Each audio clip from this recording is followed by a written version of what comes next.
And it's breaking this afternoon. Government failure, unpreparedness, delay, inaction, and environmental injustice. Those are the words used by the Flint Water Advisory Task Force in its final report on the review of the water crisis in Flint. That's where our Kevin Dietz joins us live from and explains the recommendations the task force made today. Good afternoon, Kevin.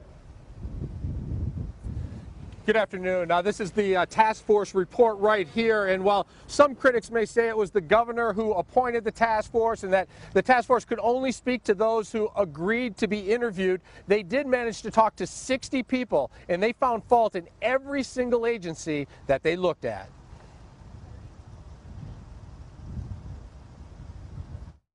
It was a mixture of ignorance, incompetence, and arrogance by many decision makers that created a toxic and tragic situation that produced the Flint water crisis.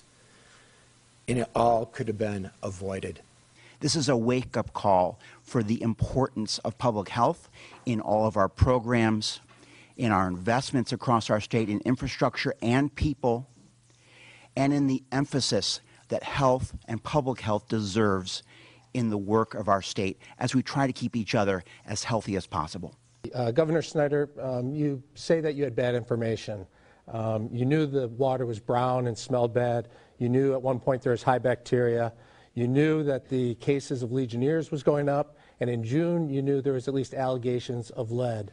But still, you didn't act. What do you tell the people of Flint of why you didn't act with all the information you did have?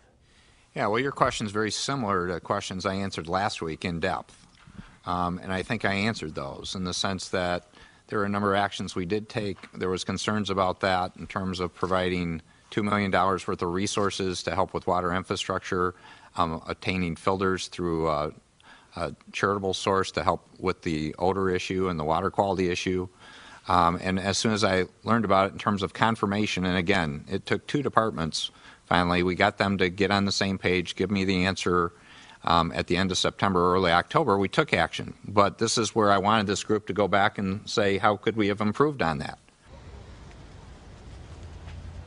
So let's talk about some of the task force findings. There were 36 of them, some of the main ones that the MDEQ was primarily responsible, that Health and Human Services had data and they didn't understand it, and that prolonged the crisis, that the emergency managers were the people who decided to use the Flint River water, and the emergency managers decided to stick with the Flint water, that the governor's office has final responsibility for all of the state agencies and must bear some of the responsibility, that the Flint water treatment plant had inexperienced people and was not able to deliver clean and safe water, and that the EPA, the federal agency, they did not act for almost a year after they had important information. We're going to get into this report and the findings and the recommendations later tonight on Local 4 at 5 and 6. Kevin Dietz, Defenders.